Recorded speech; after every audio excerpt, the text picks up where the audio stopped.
আমি ইন্দিরা মাই লাইফে আপনাদের সবাইকে স্বাগত। তো এখন বাজে সন্ধ্যে 8:15। রাত্রেবেলা তো কোনো রান্না বান্না কোনো যে ব্লগ করব তারও উপায় নেই, প্রচন্ড গরম। তো একবার ভাবলাম বিকালে ছাদে যাই, কিন্তু বিকালে ছাদে যাওয়াটা একদমই ইম্পসিবল। তো আমি রাতের দিকে যাই একটু ছাদে, কিন্তু রাতে তো তোমাদের ভিডিওটা দেখানো যাবে না। একদিন দেখি বিকালবেলায় নিয়ে যাব। এখন বিকালের দিকে একটু চা করলাম, চা খেলাম। আর আমি একটা আজকে রেসিপি বানিয়েছিলাম।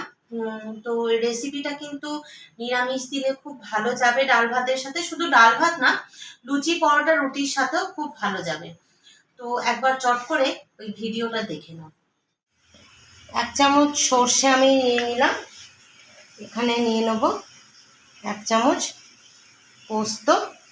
এবার এটাকে আমি মিক্সিতে পেস্ট করে নেবো। আর একটু সর্ষে পোস্ত আমি নিয়ে নিলাম, কিন্তু সর্ষের পরিমাণটা আমি একই রেখে দিলাম।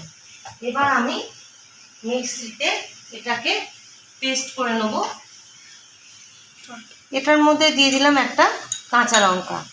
আমি এখানে একটাই কাঁচা লঙ্কা নিয়েছি, তো আপনারা যেরকম ঝাল খাবেন, আমি ওখানে আরও চিড়ে দিয়ে দেবো। আপনারা যেরকম ঝাল খাবেন সেরকম দিয়ে দেবেন। কড়াইতে আমি সর্ষের তেল দিয়ে দিলাম 2 টেবিল চামচ মতন। এবার আমি তেলটা গরম হলে ঢেঁড়সগুলো ভেজে নেব। তেলটা গরম হয়ে গেছে, এবার আমি এর মধ্যে দিয়ে দেব সামান্য পরিমাণ কালো জিরে।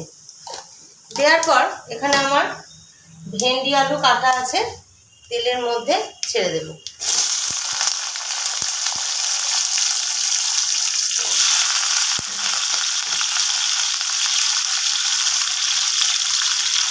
আমার এই রেসিপিটার সাথে সাথে থাকবে আমার সারাদিনের কাজকর্ম। সারাদিন বলতে যখন আমি সময়টা পাবো ঠিক তখন।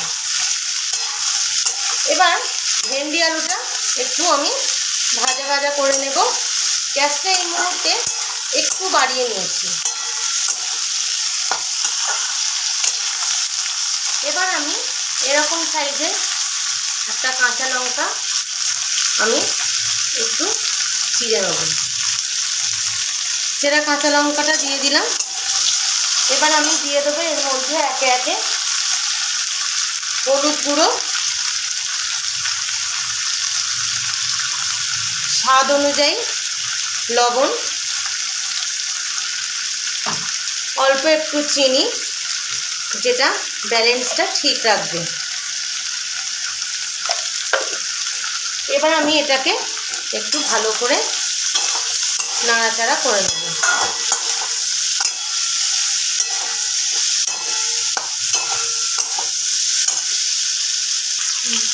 এর মধ্যে দিয়ে দিলাম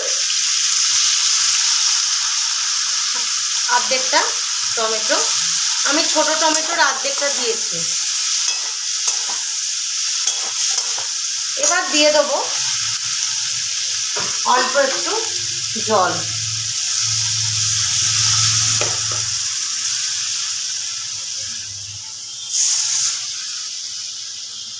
ভেন্ডি সেদ্ধ হতে বেশিক্ষণ সময় লাগবে না, আর যেহেতু চন্দ্রমুখী আলু, সেটাও বেশিক্ষণ সময় লাগবে না সেদ্ধ হতে। গ্যাসটা একটু বাড়ানো আছে, ফুটে গেলে বন্ধ করে ঢাকা দিয়ে দেবো। ভেন্ডি আলুটা ফুটে গেছে, এবার আমি ঢাকা দিয়ে দেবো। এটা একটু শুকনো শুকনো হবে। ভেন্ডি আলু দুটোই সেদ্ধ হয়ে গেছে। এই দেখুন, এই পর্যায়ে আমি সর্ষে বাটাটা এখানে দিয়ে দেব। সর্ষে বাটাটার সাথে সাথে আমি এখানে বাটি, মানে সর্ষে যে বাটলাম সর্ষে পোস্ত, ওই বাটিটা ধুয়ে একটু জল দেব আর গ্যাসের ফ্লেমটা বাড়িয়ে দেব। এই রান্নাটা নিরামিষের সাথে খুব ভালো যাবে। রুটি পরোটা বা ডাল ভাতের সাথেও আপনারা এটা খেতে পারবেন। এবার আমি এখানে অল্প পরিমাণে একটু কাঁচা সর্ষের তেল ছড়িয়ে দেব।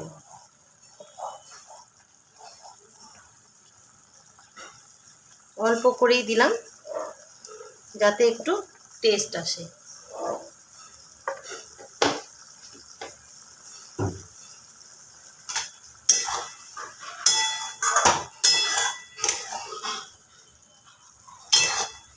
খুব সুন্দর একটা রেসিপি আপনাদের সাথে শেয়ার করলাম।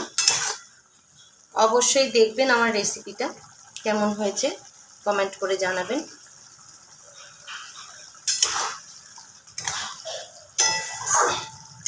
এবার আমি গ্যাসের ফ্লেমটাকে অফ করে দেব, দিয়ে আমি এটা সার্ভ করে দেব। এই রেসিপিটা হলো ঢেঁড়স পোস্ত রেসিপি। আমি আলু দিয়েছি, আপনারা আলু ছাড়াও করতে পারেন।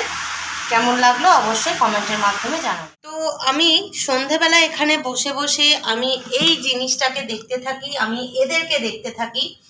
আমার টিভি দেখার না অতটা নেশা নেই, আমি টিভি কিছু দেখি না। তো আমি এদেরকে দেখি যাতে আমার সময়টা কেটে যায়। এদেরকে দেখলে না তোমার মনটাও ভালো হয়ে যাবে। এদের খেলা ধুলো সব কিছু, এরা যখন দেখবে একটা করে দানা দেওয়া হয় মানে মারামারি লেগে যায়। এ বলে আগে আমি খাবো, ও বলে আগে আমি খাবো। আমার এই মাছটা ভীষণ পুরনো মাছ, এই যে এটা। তো এটা আমার খুব অনেকদিন পুরনো মাছ। এটা হচ্ছে আর বাকিগুলো সব মরে গেছিল, নতুন নতুন আনা হয়েছে। তো এই ক্রোকোডাইলটা এনেছিল একদম ছোট্ট, আরও ছোট্ট। এটা দিন দিন কেমন বেড়ে গেছে।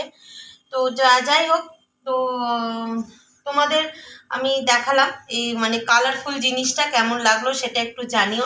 অনেকের বাড়িতেই এখন অ্যাকোরিয়াম থাকে, তো আমার ওই অ্যাকোরিয়ামটা ভীষণ ভালো লাগে। আগে আমাদের বাড়িতে ছিল না, এই 2-3 মাস হলো আমাদের বাড়িতে রিসেন্ট এসছে এই অ্যাকোরিয়ামটা। আমার খুব শখ ছিল, প্রথমে ভেবেছিলাম একটা ডগি আনবো, কিন্তু একটা ডগি আনবো ভাবলে কি হবে, তো কারণ তার অনেক কিছু পরিষ্কার করা, তাকে স্নান করানো, সব কিছু মিলিয়ে না আমি ঠিক পেরে উঠবো না। তো সেই কারণে আমি আর ওই চেষ্টাটাতেই আর গেলাম না। তো আমি ওটাতে আর গেলামই না। আমার ওটা আর ভালো লাগলো না, কারণ ওই সব আর ওকে কোথায় রেখে যাব। অ্যাকোরিয়ামটা থাকলে কি বাড়িতে কাউকে বললে তাকে একটু ধরো দানা ফানা দিয়ে দিল, ঠিক আছে, কিন্তু এদেরকে দেওয়াটা সোজা, ও মানে ডগি রাখাটা অতটা সোজা নয়, সেই কারণে। তো যাই হোক, আজকের ভিডিওটা আমি এখানে শেষ করছি, ছোট্ট ব্লগ। আর হ্যাঁ, আমার ব্লগ না মাঝে মাঝে একটু রাতের দিকে আসছে। তোমরা একটু রাতের দিকে যদি মানে আগে না পাও, ধরো সন্ধ্যেবেলার দিকে বা দিনের বেলার দিকে না পাও, তাহলে একটু রাতের দিকে প্লিজ ট্রাই করো আমার ভিডিওটা একটু দেখো, ঠিক আছে, যে দেখা যাচ্ছে কিনা। রাতের দিকে অবশ্যই দেখা যাবে। তো আজকের মতো ভিডিওটা এইটুকু। যদি ভালো লাগে তাহলে লাইক একটা, শেয়ার একটা, আর সাবস্ক্রাইব।